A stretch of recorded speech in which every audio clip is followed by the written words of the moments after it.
सभापति महोदय, आज इस पुराने वक्त की आखिरी रात में खड़े होकर इस नए वक्त के आगाज की नई सुबह के दिन मैं प्रधानमंत्री श्री नरेंद्र मोदी जी, हमारे अल्पसंख्यक मामलों के मंत्री किरण रिजिजू जी का मैं बहुत इस्तकबाल करता हूं। जब वक्त के ऊपर हम बात कर रहे हैं, वक्त की रुखसती का वक्त आ गया है और नई वक्त की नई सुबह होने का वक्त आ गया है। अगर हमें इस पे बात करनी है तो मुझे चार दृष्टि से बात करनी पड़ेगी। एक, इस बिल के तकनीकी प्रावधान जिस पे बहुत सारे लोग बहुत कुछ बोल चुके हैं। दूसरा है वक्त की अवधारणा। तीसरी है वक्त की राजनीति। और चौथा है वक्त की राजनीति के नाम पर होने वाली वह सांप्रदायिक बनाम सेकुलर की राजनीति। सबसे पहले हमारे नेता सदन माननीय नड्डा जी ने बताया कि किस विस्तार के साथ इस वक्त कमेटी ने काम किया, किस शिद्दत के साथ हमारी सरकार ने काम किया। और चाहे वक्त कमेटी के जेपीसी के चेयरमैन हमारे उस सदन के सदस्य जगदम्बिका पाल जी रहे हो, हमारे मंत्री जी रहे हो, सबने जिस शिद्दत से काम किया है, तो उनके लिए मैं माननीय प्रधानमंत्री जी अपनी सरकार की तरफ से कहना चाहता हूं कि उन्होंने एक इबादत के भाव से काम किया है।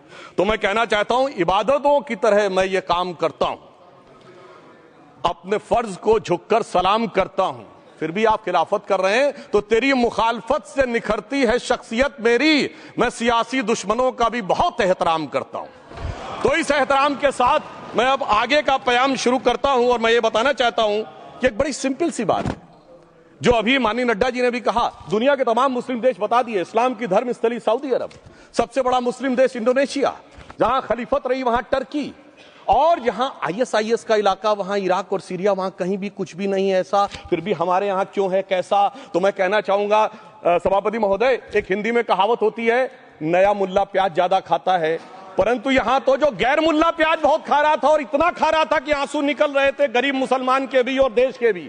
इसलिए मैं कहना चाहता हूं सभापति महोदय, अगर छोड़ दीजिए भारत की बात करिए, तो क्या ऐसी कोई शक्ति सिखों के पास है, ईसाइयों के पास है, यहूदियों के पास है, पारसियों के पास है? नहीं है। छोड़ दीजिए, इस्लाम के अंदर आइए। अगर इतना भाईचारा है तो ये सुन्नी वक्फ बोर्ड और शिया वक्फ बोर्ड अलग क्यों है मेरे भाई? जमीन पे एक दूसरे पे एतबार नहीं है, सिर्फ सियासत के लिए साथ में आने की बात है। ये भी जरा सोचने की बात है। और जो अकलियतों में भी अकलियत है, आगा खानी है, बाकी है, जो बोहरा है, उनकी तो कोई गिनती नहीं है। हमारी सरकार ने पहली बार मुस्लिम समाज के अंदर भी ईमानदारी से सबको समान प्रतिनिधित्व देते हुए एक नई सुबह के नए वक्त का आगाज किया है। इसके लिए मैं सरकार को बधाई देना चाहता हूं। और सिर्फ ऐसा ही नहीं है, मुस्लिम समाज के अनेक लोग इस प्रकार के नियमों से बहुत प्रभावित हुए और बहुत प्रताड़ित हुए, जिसके अनेक उदाहरण बहुत लोगों ने बताए होंगे। मोहम्मडन एजुकेशन सोसाइटी कोल्हापुर का केस है, ईदगाह मैदान हुबली का केस है, जिसपर सुप्रीम कोर्ट ने साफ साफ उसको हुबली धारवाड़ म्युनिसिपल कॉर्पोरेशन को वापस कर दिया। अनीसा अयाशा वर्सेस तमिलनाडु वक्फ बोर्ड का केस है, तेलंगाना स्टेट वर्सेस मोहम्मद मुजफ्फर का केस है, हिमाचल प्रदेश वक्फ बोर्ड वर्सेस ख्वाजा खलीलुल्लाह का केस है।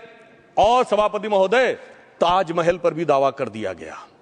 अब तो मैं पूछना चाहता हूं, सुप्रीम कोर्ट ने अपने जजमेंट में कहा कि भाई शाहजहां के जमाने का लिखा फरमान लेके आइए, तब हम मानेंगे कि इस पे कोई दावा है या नहीं।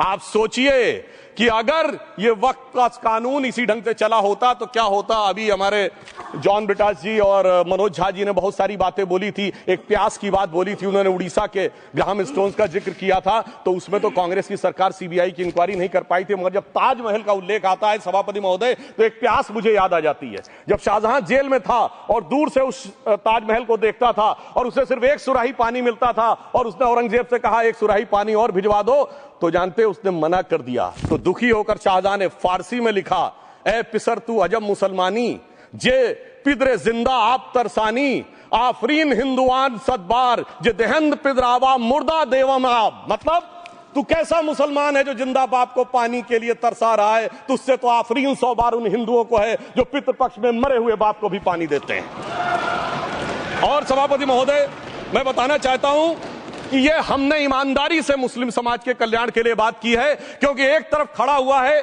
ईमानदार मुसलमान जो शराफत के साथ ईमान को गले से लगाए हुए हैं, और दूसरी तरफ कुछ चंद सरमाएदार हैं जो उस अमानत में खयानत करके शरारत के साथ उसके झंडा बरदार बनना चाहते हैं।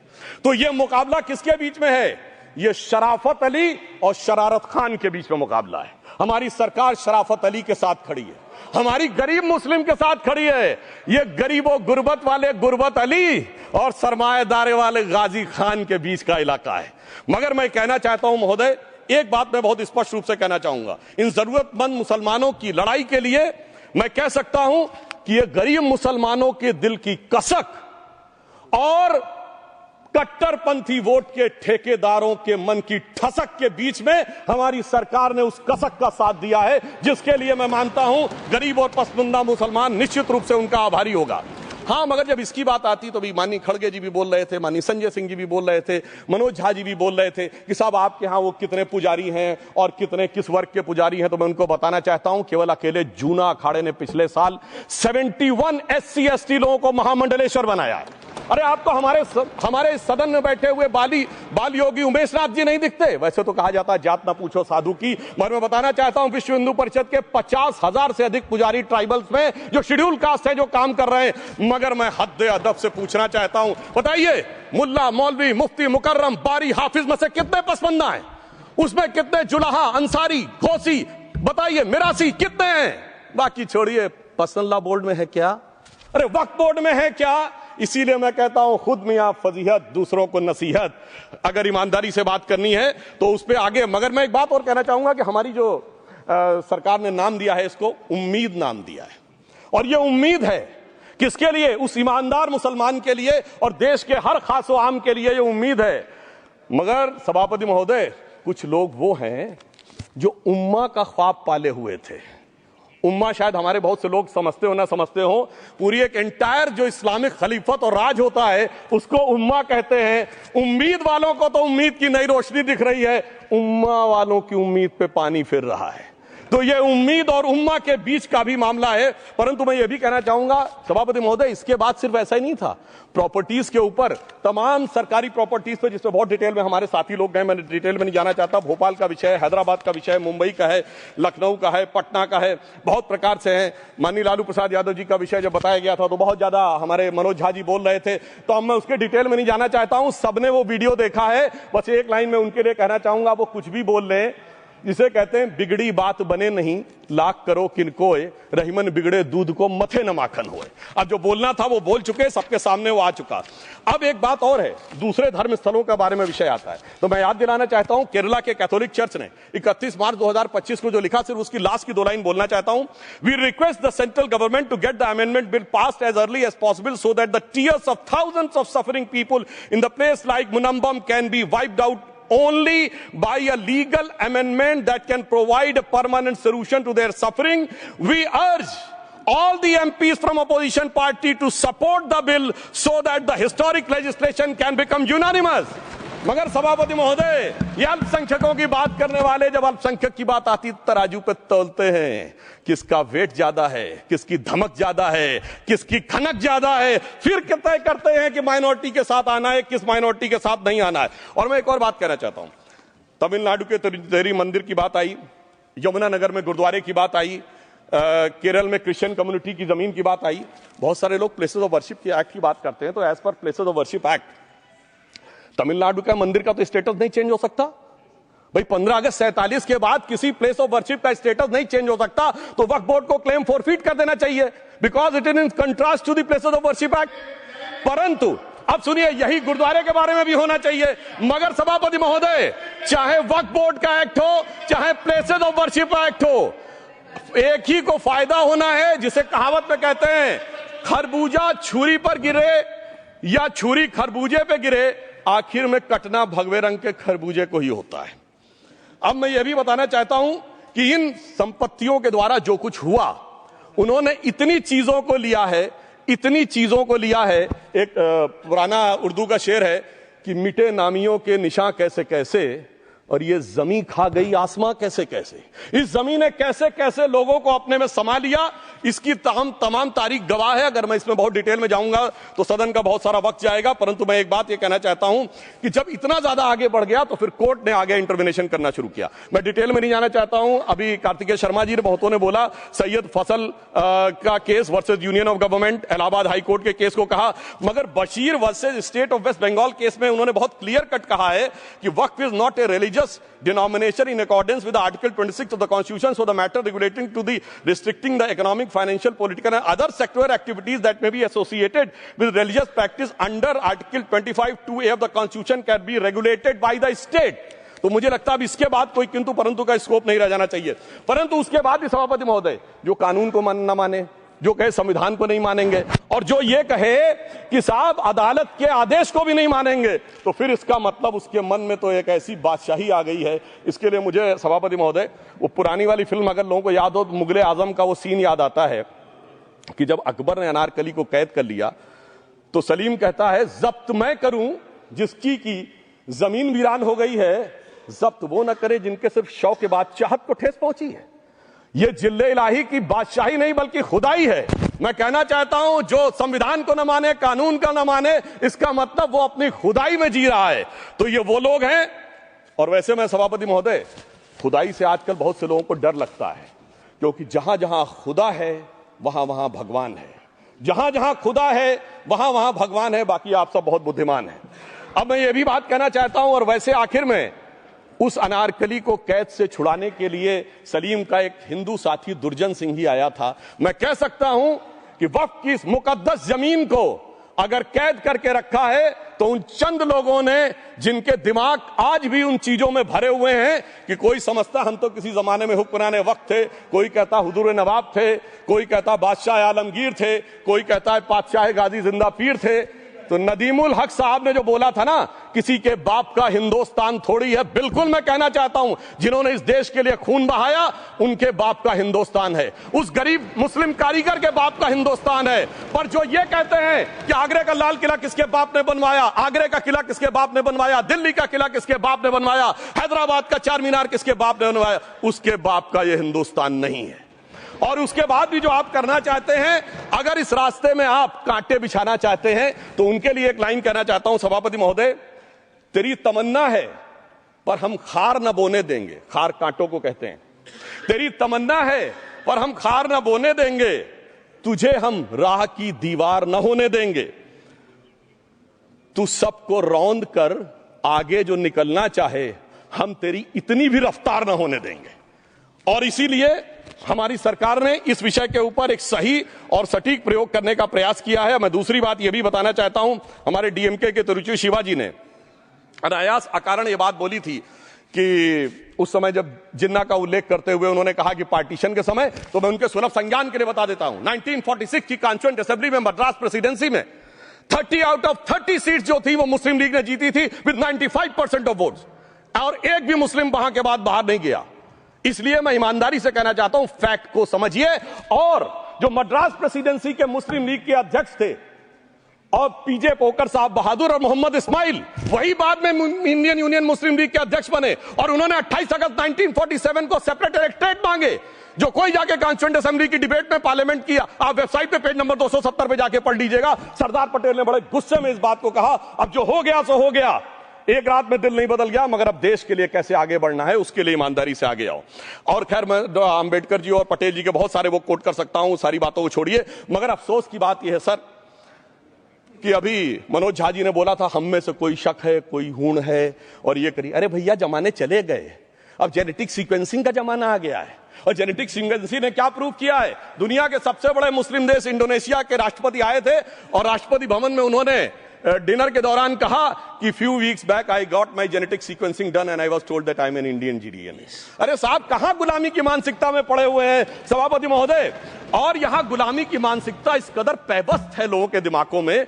किसी सदन के एक सदस्य यहां विराजमान है, वो उस समय महाराणा सांगा का उल्लेख कर दिए। मैं ईमानदारी से कहता हूं एक भी इंडियन सोर्स में इसका उल्लेख नहीं है, सारे के सारे फॉरेनर्स और लुटेरों के सोर्स में उल्लेख है। इसीलिए मैं कहता हूं ये गुलामी के जिन्होंने गुलाम बनाया उनके सोर्सेस पे यकीन न करिए। और वैसे थोड़ा सा आउट ऑफ कॉन्टेक्स्ट हो तो ये भी बोल दूं, हमारे सदन के बहुत सदस्यों को नहीं पता होगा, अलेक्जेंडर के आक्रमण का किसी भारतीय सोर्स में कोई उल्लेख नहीं है, होरस नाम के किसी राजा का उल्लेख नहीं है, सिर्फ और सिर्फ ग्रीक में है। इसलिए गुलामी की मानसिकता से बाहर निकलिए, तब इन चीजों को आप सही ढंग से समझने में सफल होंगे। मेरा अब यह भी अनुरोध अपने सदस्यों के साथ है।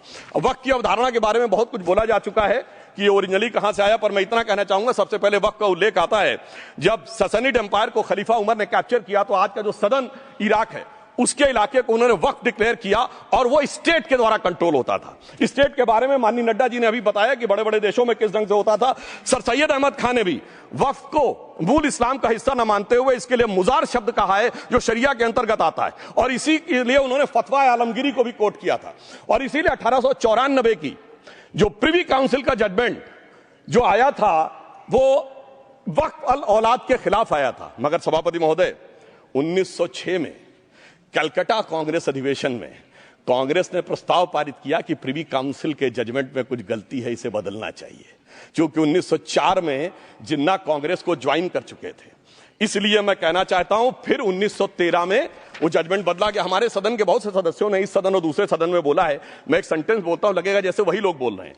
वर्ड ये है, कोट है, since the bill was introduced to administer the Muslim law for Musalman, so the question of public policy does not arise. लगता है जैसे हमारे कोई सदस्य बोल रहा हूं। सर, ये मोहम्मद अली जिन्ना ने अप्रैल 1913 में ही is use this word while moving the report of the select committee to the Imperial Legislative Council. Sir, 1913 से 2013 तक भाषा ही नहीं बदली और आज भी भाषा नहीं बदल रही है। हमें ईमानदारी से, और उस समय यूपी और बंगाल ने उसका विरोध किया था। आज यूपी और बंगाल के लोग किस तरीके से साथ में है वो पूरी तरीके से दिखाई पड़ता है। इसलिए हम ये कहना चाहते हैं, हाँ, एक प्रश्न बहुत उठाया जाता है कि केवल मुस्लिम ही वक्फ को क्यों दान दे सकता, ऐसा वक्फ बोर्ड में क्यों संशोधन किया गया। मैं ईमानदारी से कहना चाहता हूं, ऐसा नहीं कि मैं इस्लामिक मामलों का बहुत बड़ा आलिम फाजिल जानकार हूं, मगर इस्लाम में बहुत साफ मान्यता है कि जो गैर मुस्लिम है उसकी इबादत अल्लाह कबूल नहीं कर सकते, उसकी दुआ कबूल नहीं होगी तो दान कैसे कबूल होगा। साहब, हम इस्लामिक भावना का सम्मान कर रहे हैं। हमारे अल्पसंख्यक मंत्री गए थे तो वो मदीना में एक डेफिनेट लेवल तक जा सकते, उसके आगे नहीं जा सकते। अगर इबादत की इजाजत नहीं है तो साहब जायदाद की इजाजत कैसे हो सकती है। मुस्लिम भावना का सम्मान है, और अगर है तो कोई मुल्ला मौलवी मुफ्ती मुकर्रम बारी आज आके बता दे कि कबूल हो सकती है दुआ, तो हम दान भी कबूल करने के लिए तैयार हैं। और तो और छोड़िए साहब, जब आप कहते हैं कि हर चीज हलाल होनी चाहिए, तो साहब हलाल करने की प्रक्रिया नहीं, हलाल करने वाला भी मुस्लिम होना चाहिए, तब वो हलाल होता था। तो मैं पूछना चाहता हूं साहब, काटने के लिए तो हलाल होने के लिए मुस्लिम जरूरी है और बांटने के लिए बगैर मुस्लिम के भी हलाल होगा, ऐसा तो नहीं हो सकता। तो जो हमारी सरकार ने किया है वो मुस्लिम भावना के सम्मान के लिए किया है। और जहां तक मैं कहना चाहूंगा, हिंदू समाज के बारे में बात करते हैं, हमारे यहां कोई प्रॉब्लम नहीं है। हमारे यहां कोई ऐसा नहीं कि हज पे कोई गैर मुस्लिम नहीं जा सकता। हमारे देखिए कुंभ में 50 लाख विदेशी आए थे और किसी से नहीं कहा या कन्वर्ट हो जाओ। इसलिए मैं कहना चाहता हूं, हिंदुइज्म की धारणा और बाकी धारणा का जो तुलना करने का प्रयास करते हैं वो बहुत उचित नहीं है। मगर सभापति महोदय, इस वक्त ने कई अद्भुत नजारे दिखाए। इस्लाम में जो काफिर से ज्यादा मुशरिक और शिर्क को बुरा माना गया, नहीं जो भगवान को माने ही नहीं। यहां देखिए वो लेफ्ट के लोग जो कहते हैं धर्म एक अफीम है, वो आज खुदाई खिदमतगार बन के खड़े हो गए। सोचिए कैसा बदलाव आया है। और सर, मुझे एक और चीज नजर आती है। एक पुराना गीत था, वक्त ने किया क्या हसी सितम। तो आज मैं कहना चाहूंगा, वक्त ने किया क्या हसी सितम कि मुस्लिम लीग और शिवसेना मिलके हो गए हम। और मैं कहना चाहता हूं, ये मुस्लिम लीग वो है जिसने सेपरेट इलेक्टोरेट की मांग की थी, और इस शिवसेना के उबाटा के हमारे इस सदन के एक सदस्य हैं। और सर, हमारे साथ मुरली जी बैठे हैं, मुरली देवड़ा जी ने मुझे याद दिलाया, उन्होंने मिलिंद देवड़ा जी ने याद दिलाया, उन्होंने कहा एक जमाने में उन्होंने कहा था मुस्लिमों की नागरिकता छीन लेनी चाहिए। इसीलिए मैं कह रहा हूं, वक्त ने किया क्या हसी सितम, ये दोनों मिलके हो गए हम। और मैं इसके बाद एक टेक्निकल बात करना चाहता हूं। जब इन्होंने टाइम ड्यूरेशन हटा दिया था और बैक में पीछे जा सकते थे, तो मैं पूछना चाहता हूं सर कि जब ब्रिटिश हुकूमत आई तो उसने तो मुगलों सारी हुकूमत ले ली थी, तो उनका मालिकाना हक कैसे हुआ। सर, 1707 के बाद तो इस्लामी हुकूमत दिल्ली से खत्म हो गई थी। एक आखिरी मुगल बादशाह शाह आलम के लिए तो बोला जाता था सल्तनते शाह आलम दे लाल किले ते पालम, यानी आज का आईजीआई एयरपोर्ट। तो साहब उसके बाद ये गुजरात के सूरत से लेकर लखनऊ तक उनका मालिकाना हक निकलने कहां से लगा। अरे भाई, जब दिल्ली को कैप्चर किया था अंग्रेजों ने तो सारी जमीन अंग्रेजों की थी। तो जब मैं अपने कांग्रेस के मित्रों से पूछना चाहता हूं, ये जब गवर्नमेंट ऑफ इंडिया एक्ट में पावर डीड ट्रांसफर की थी तो पढ़े नहीं थे क्या, या खोखले कागज पर साइन कर लिए थे, या कागज सही था, आप खोखला करने की बात है। मैं पूछना चाहता हूं, जब 250 साल तक वो हुकूमत ही नहीं रही तो उस हुकूमत के फरमान की लेजिटिमेसी कैसे हो सकती है। यह मैं कानूनविदों के लिए भी एक फूड फॉर थॉट रखने की बात करता हूं। और दूसरी बात मैं कहना चाहता हूं, ये किन हुकूमतों की बात कर रहे हैं सभापति महोदय। अगर सूरत नगर निगम पे दावा है मुगल के जमाने का और तमिलनाडु के मंदिर पर काट के नवाब का, सभापति महोदय, ये वो हुकूमतें थी जो जजिया लगाती थी, ये वो हुकूमतें थी जो जिम्मी का कॉन्सेप्ट रखती थी, ये वो हुकूमतें थी जो गाजी की बात करती थी। क्या भारत के संविधान में उन हुकूमतों के फरमान को सही मान्यता देना सही है? बिल्कुल गलत है। मैं कहता हूं बाबा साहब अंबेडकर के संविधान में यदि आप ऐसी हुकूमतों के फरमान को रखने की कोशिश करते हैं तो this is fraud on constitution, और हमारी सरकार ने अगर बैकडेट से वो बंद किया है तो उस फ्रॉड को रोकने की पूरी व्यवस्था की है। और यहां पर मैं ये भी कहना चाहता हूं सभापति महोदय, जमींदारी उन्मूलन 1948 में हो गया, मगर ये बाद में जमींदार कैसे क्रिएट हो गए? हमने बचपन में विनोबा भावे, हम लोग के जन्म से बहुत पहले की बात है, विनोबा भावे जी के भूदान आंदोलन की बात सुनी थी, जिसमें जमींदारों से पैसा लेके, जमीन लेके गरीबों को दी जाती थी। पर सभापति महोदय, कभी आपने सुना कि गरीबों की जमीन जमींदारों को मिल जाए? वो 2013 के बोर्ड ने वो व्यवस्था कर रखी थी। यानी वो भूदान आंदोलन था गांधी जी के शिष्य विनोबा जी का, तो आज के गांधियों के नेतृत्व में भू हड़प आंदोलन शुरू हो गया। अगर वो भूदान आंदोलन था तो ये भू हड़प आंदोलन था। इसलिए मैं एक और बात भी कहना चाहूंगा सभापति महोदय कि जिन हुकूमतों के फरमान की बात की जाती है, एक और फैक्ट है, इसको कोई अन्यथा न ले, जितने मुस्लिम बादशाह अलाउद्दीन खिलजी के बाद उन्होंने बगदाद की खलीफा का खुतबा पढ़ा है। That is a foreign rule, it's on record. कैसे उसको भारत सरकार मान्यता दे सकती है? इसलिए मैं कहना चाहता हूं जरा सा गौर से देखेंगे तो हकीकत आपके सामने आ जाएगी। और क्या कभी किसी ने कल्पना की, किसी क्रिश्चियन ने तो नहीं कहा कि इंडिया गेट हमारा है, गेटवे ऑफ इंडिया हमारा है, और चर्च नहीं सही फिर भी चर्च गेट हमारा है? तो फिर यह केवल किसी एक के दिमाग में क्यों आती है? हमने जो इवैक्यू एक्ट के तहत दे दिया था पाकिस्तान के गए लोगों को, क्या हमारे जो सिख और हिंदू भाई आए थे उनकी जमीनें मिली? अरे महाराजा रणजीत सिंह की राजधानी लाहौर थी और काबुल तक था राज, तो क्या उन्होंने जमीनें नहीं दान दी होगी गुरुद्वारे और मंदिरों को? वो मिली? अरे वो तो छोड़िए, ननकाना साहब और करतारपुर साहब तक नहीं मिला था। इससे दिखाई पड़ता है कि कितनी एक तरफा हम लोगों ने कोई निगोशिएट ही नहीं किया और उसे करने की बात कही थी। इसलिए मैं कह सकता हूं सर, अब हमारी सरकार ने जो संशोधन किए हैं, अब यह मजहबी हुकूमत के फरमान से नहीं, बाबा साहब अंबेडकर के संविधान से चलने वाला है। अब मैं अंत में उस विषय के ऊपर आता हूं जिसे सांप्रदायिक राजनीति बनाम सेकुलर राजनीति इसके ऊपर कहा जाता है। सभापति महोदय, मैं बताना चाहता हूं कि जब आजादी मिली उसके बाद क्या किसी ने डिमांड किया था कि हमें वक्फ बोर्ड चाहिए? नहीं किया था। फिर क्यों 54 में दिया गया? किसी मुस्लिम ने डिमांड किया क्या कि मदरसे चाहिए? फिर क्यों दिया गया? मुस्लिम समाज तो राष्ट्र की मुख्य धारा में आने को तैयार था, इसीलिए यूसुफ खान, दिलीप कुमार के नाम से आने में उन्हें कोई प्रॉब्लम नहीं थी। महजबीन बानो को मीना कुमारी के रूप में आने में प्रॉब्लम नहीं थी। मुमताज बेगम को मधुबाला बन के आने में प्रॉब्लम नहीं थी। हामिद अली को अजीत के रूप में आने प्रॉब्लम नहीं थी। मगर, और मैं यह भी बताना चाहता हूं, मुस्लिम समाज में बहुत बड़ा तबका उस समय इस बात को सोच रहा था, और अभी कपिल सिब्बल साहब बोले ये उस चीज के वकील नहीं, इन्हें पता होना चाहिए, पता होगा कि सुन्नी सेंट्रल वक्फ बोर्ड राम मंदिर में 1961 में मुद्दई बना है। 12 साल के बाद, क्योंकि के मोहम्मद ने लिखा है कि एक बहुत बड़ा तबका था जो ये मानता था कि हमें इस चक्कर में नहीं पड़ना चाहिए। मगर अफसोस कि वही लेफ्टिस्टों, सेक्युलरिस्टों ने उनको समझाकर इस मुकाम तक लाकर खड़ा कर लिया। अब यहां मैं एक और बात कहना चाहूं, खैर छोड़िए उन सरकारों ने बाद में क्या दिया, मगर उसके बाद सुनिए, इंदिरा जी के जमाने में मुस्लिम पर्सनल लॉ बोर्ड आया, तो राजीव जी के जमाने में शाहबानो केस आया, तो नरसिम्हा राव के जमाने में 95 का एक्ट आया, तो मनमोहन सिंह जी के जमाने में 2013 का एक्ट आया, मगर इलाज नहीं निकला। तो इसे एक शेर में कहूंगा कि मरीजे सेकुलर इश्क पर लानत खुदा की, मर्ज बढ़ता गया जो दवा की। अब मैं सभापति महोदय एक और बात कहना चाहता हूं, शुरू के 20-25 साल में मुस्लिम समाज के बारे में मैं कहना चाहता हूं। आज जब आजादी मिली तो मुस्लिम समाज के प्रतीक कौन थे? उस्ताद बिस्मिल्लाह खां, उस्ताद फरीदुद्दीन डागर, उस्ताद बड़े गुलाम अली, उस्ताद जाकिर हुसैन, जिनकी अभी कुछ दिन पहले डेथ हुई, बड़े बड़े नगमा निवार, हसरत जयपुरी, मजरूर सुल्तानपुरी, साहिर लुधियानवी, कैफी आजमी, जोश मलियाबादी, जिगर मुरादाबादी। अब सर क्या हो गया?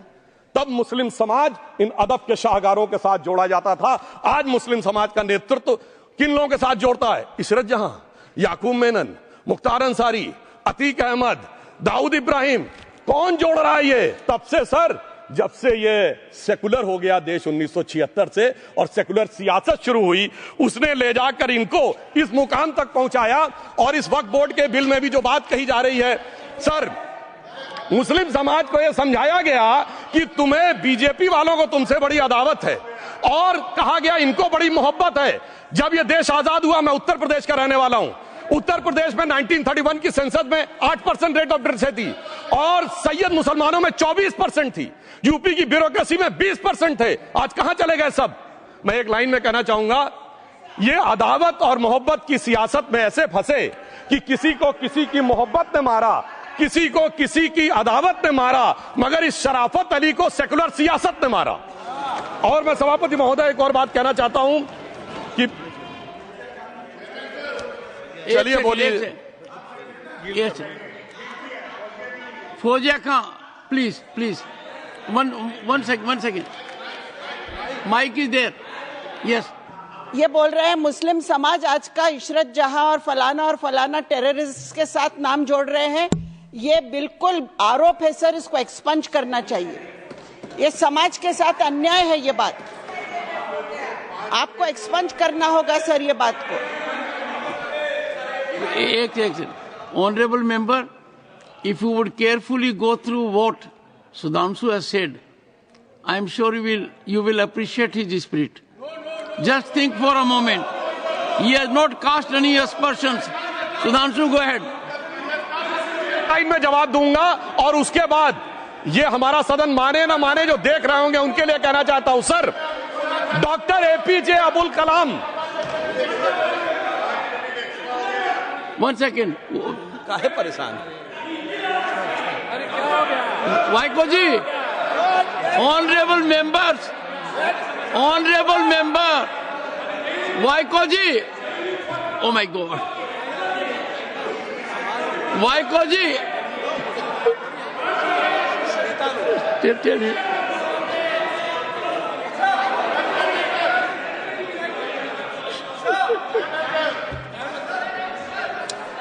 ऑनरेबल एसएम को जी हिंदी समझ रहे हैं।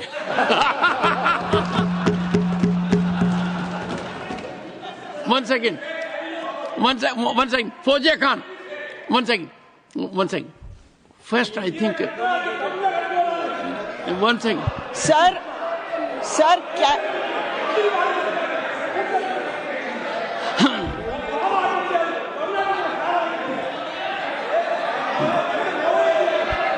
sir, community cannot be stigmatized. Yes, sir. An entire community cannot be branded like this. Fauziya Khan ji, I'll come to you. I'll give you the opportunity. Honorable Finance Minister. But one line is said. One line. No, one nimisham irungappa, please. He might be very emotional, sir, but that one line he said is objectionable, and I will seek your indulgence to remove it. He said, Tamil Nadu la kaaruvai paakren. You enter Tamil Nadu, I'll see you. No good. No good. இல்ல தப்பது தப்பு. அப்படி சொல்லக்கூடாது. நீங்க அப்படி பேசுறது தப்பு. நீங்க அப்படி பேசுறது ரொம்பவே தப்பு. இந்த நாட்டுல யார் வேணாலும் எங்க வேணாலும் கால் வைப்போம். யாருக்கும் அதிகாரம் இல்ல ஒரு உயிர் மேல. Honorable Finance Minister. So sir, this have is atrocious. You set foot in Tamil Nadu and take care. What is that language? We have a Home Minister after a long time who has brought about changes unthinkable. What he said, you can be fully assured. Yes, Honorable Home Minister. Yes, Jairam ji. Minister, please. If the Honorable Finance Minister has found a statement objectionable, Jairam ji, the statement of the Honorable Member stigmatizing a whole community is objectionable. Oh. And what is worse is the chairman lending respectability to that view. Oh my. That is even worse. Honorable that is even worse. मान्यवर, सुधांशु जी ने मुसलमानों के लिए कुछ नहीं किया है, India alliance के लिए किया है। अब मैं एक एक कर बता देता हूं। अरे सुनो ना भाई, आप सुनो तो। अरे दिग्विजय सिंह सुनिए, मैं खड़ा हूं ना अपने पैर पर। मान्यवर, सुधांशु जी ने कहा इशरत जहान, यही एनसीपी पार्टी ने इशरत जहान के घर पर जाकर रुपयों का इनाम भी दिया था और उसको शहीद बताया था। दूसरा कहा अतीक अहमद किस पार्टी से थे? इंडिया अलायंस की। दूसरा कहा अंसारी किस पार्टी से? कांग्रेस और इंडिया अलायंस के। ये सारे नाम आपके साथ जुड़े हैं भाई। उल्टा उन्होंने तो मुसलमान कम्युनिटी से तो ढेर सारे शायरों का नाम दिया जिन्होंने साहित्य की सेवा की और ढेर सारे साहित्य की रचना की। Sudhanshu, he's not yielding now. सबसे पहले मैं तमिलनाडु का जवाब देना चाहता हूं। Yes. सभापति महोदय, तमिलनाडु से ही डॉक्टर एपीजे अबुल कलाम थे और मैं सारे सदन से कहना चाहूंगा, डॉक्टर कलाम का नमाजे जनाजा और याकूब मेनन का नमाजे जनाजा एक ही दिन हुआ। कितने लोग याकूब मेनन के नमाजे जनाजा में गए और कितने डॉक्टर कलाम के नमाजे जनाजा में गए? डॉक्टर कलाम मेमोरियल पे कितने लोगों की फोटो है? दिखाएं मुझे, सोशल मीडिया पे पोस्ट की हो। मगर अफजल हालात का मारा था आपके एक मंत्री का ऑफिशियल ट्वीट है, वो इस सदन के सदस्य नहीं तो मैं नहीं बोल रहा हूं। याकूब मेनन की जुडिशियल किलिंग हुई आपके एक नेता का, मिनिस्टर का ऑफिशियल ट्वीट है, सदन के सदस्य नहीं है इसलिए नहीं बोल रहा हूं। और सर 26/11 आरएसएस ने कराया, सदन के सदस्य बैठे हुए हैं।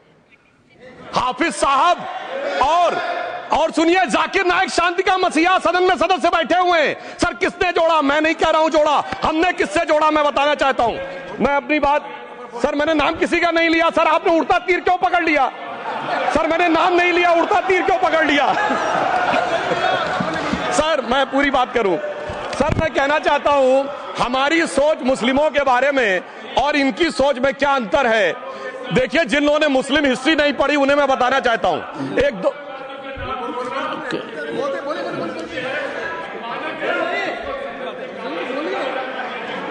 सभापति महोदय, मैं थोड़ा उन लोगों को इस्लामिक हिस्ट्री के बारे में बताना चाहता हूं। Honourable Digvijay Singh, please, no I'll give a chance. I'll give. Honourable Digvijay Singh ji. माननीय सभापति महोदय, जो माननीय सदस्य ने बात कही है, मैं सुन रहा था डॉक्टर त्रिवेदी जी की बात। उन्होंने कहा था ऐसे ऐसे ऐसे मुसलमान हम लोगों के साथ हैं और वैसे वैसे मुसलमान इन लोगों के साथ हैं। बात यह है कि आपने जिस तरह से इस पूरी बात कही है, ये घोर आपत्तिजनक है, अपमानित करती है। और जो माननीय सदस्य ने भी मेरे बारे में भी कहा है, मैं उनके निंदा करता हूं। Honourable home minister, honourable home minister, honourable home minister, एक second. Okay, one second, your mic will be on.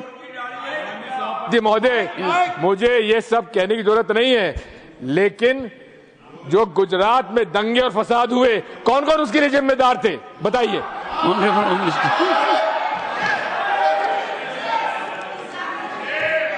मान्यवर, मैं ध्यान से बारीकी से पूरे संवाद को सुन रहा हूं।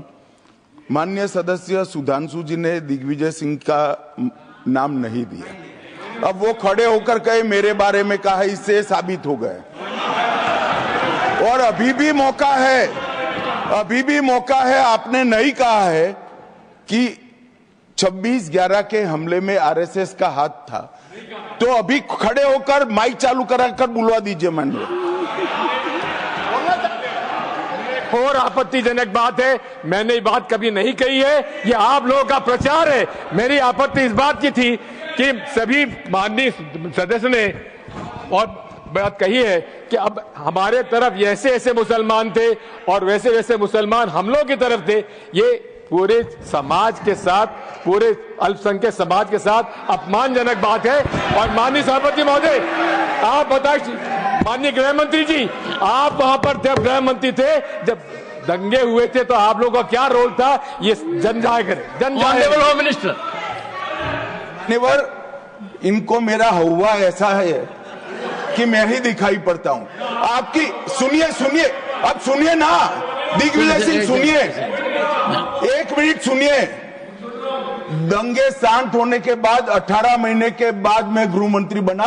दंगा हुआ तब मैं गृह मंत्री नहीं था। सुधांशु त्रिवेदी। संदर्भ में किसी का नाम नहीं लिया। अजीज बर्नी की किताब थी 2611 एंड आरएसएस कॉन्स्पिरेसी, कोई जाके चेक कर ले उसमें कौन कौन कहां कहां था। अब मैं मुसलमानों के बारे में कहना चाहता हूं, मुस्लिम समाज के लिए। बहुत से लोग ऐसे हैं जिनको मुस्लिम समाज की हिस्ट्री नहीं पता है।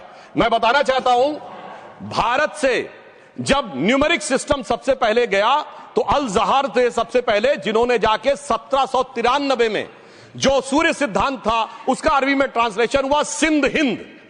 और हम बता रहे हैं हम किस तरह के मुस्लिम को साथ रखते हैं। डॉक्टर कलाम से बड़ा आलिम इस्लाम में साइंसदान नहीं हुआ, और आरिफ मोहम्मद खान साहब जो बिहार के गवर्नर हैं, उनसे बड़ा आलिम फाजिल मुसलमान आज सियासी जमात में तो नहीं होगा, ये मैं दावे के साथ कह सकता हूं। मगर मैं बताना चाहता हूं सर, उसके बाद उन्होंने एक किताब लिखी, एक सर 10th सेंचुरी के मुस्लिम राइटर थे जिन्होंने किताब लिखी, उसका नाम था the compendious book of balancing and completion according to Hindu calculation, जिसको शॉर्ट में अल जब्र कहा गया, और वहां से अलजबरा निकला। और सर उसके बाद अल ख्वारिज्म आया। और सर आज मेरे ख्याल से सदन के बहुत से लोगों को नहीं पता होगा, ये जो एल्गोरिथम वर्ड है ये अल ख्वारिज्म से आया हुआ है। एक जमाने में इस्लाम में बैतुल हिकमत था, यानी वो सबसे बड़ा हिकमत का केंद्र था, जब एक से एक लोग होते थे। बहुतों को नहीं पता होगा कि कोलंबस ने जिस नक्शे के थ्रू दुनिया ट्रेवल किया था वो बनाने वाला भी एक मुस्लिम था, अल इदरीसी। मगर सर एल्गोरिथम आज ऐसा बदला कि एआई के एज में दलगत भावना से ऊपर उठकर औरंगजेब के साथ खड़े हो गए। सर ये एल्गोरिथम किसने बदल दिया, ये मैं बताना चाहता हूं। इस पे थोड़ा सोचने की जरूरत है। इसलिए मैं कहता हूं मुस्लिम पॉलिटिक्स की सोच क्या थी, हमने किन मुसलमानों का साथ दिया है, मैं बताना चाहता हूं सर। वीर अब्दुल हमीद की शहादत की 50वीं वर्षगांठ 2015 में हुई।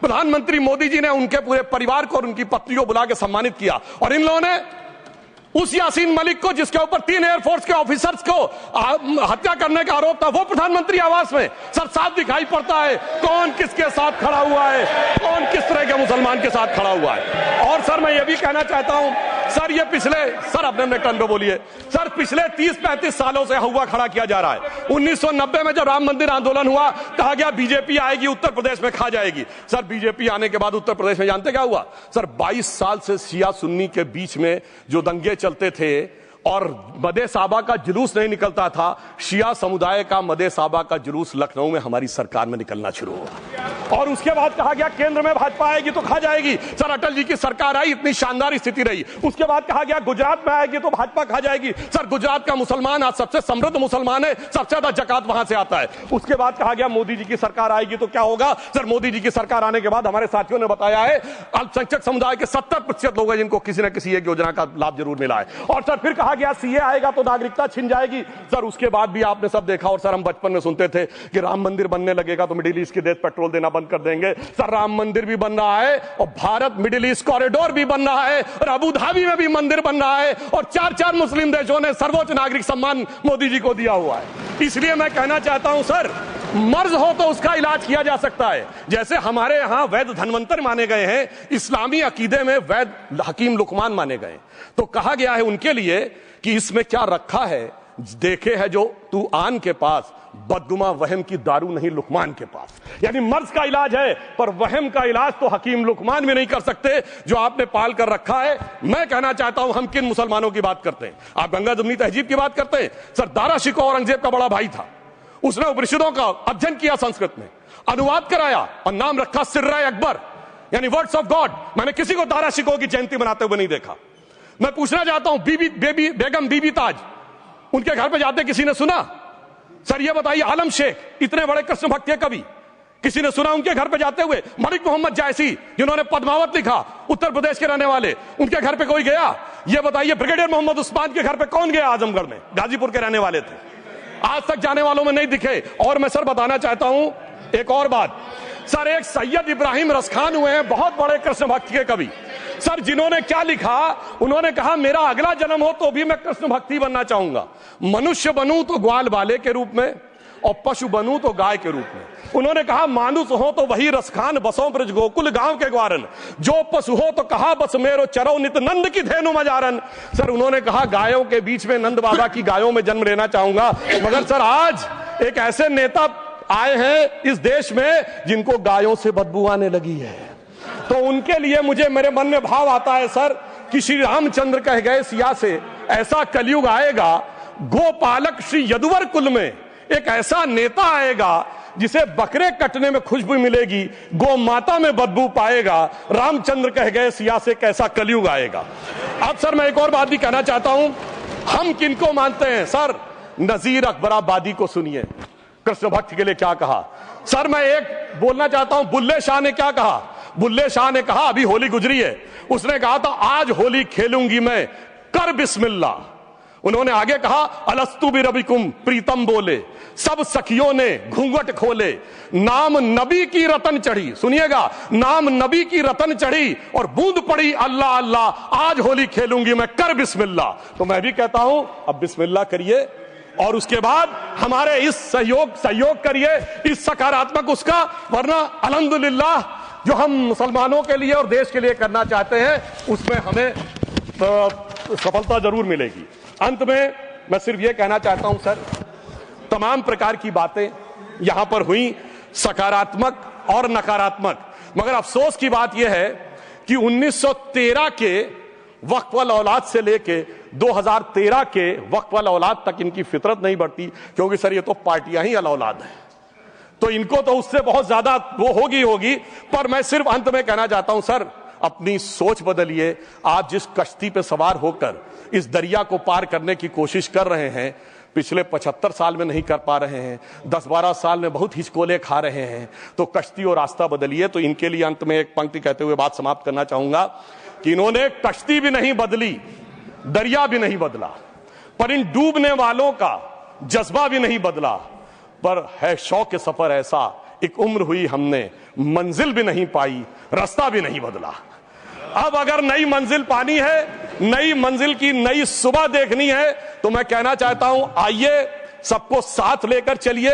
और एक ऐसा वक्त आया है जब मैं जो हमारे किरण रिजिजू जी ने कहा था कि मैंने एक शम्मा जलाई है हवाओं के खिलाफ, तो मैं प्रधानमंत्री मोदी जी की तरफ से कहता हूं कि हमें इल्जाम मत दीजिए, बहुत अफसोस होता है, हमें इल्जाम मत दीजिए, बहुत अफसोस होता है। बड़ी तरकीब से कश्ती यहां तक लेके आए हैं और बदल देते हैं हम दरिया की लहरें अपनी हिम्मत से, आंधियों में भी अक्सर चिराग हमने जलाए हैं। धन्यवाद।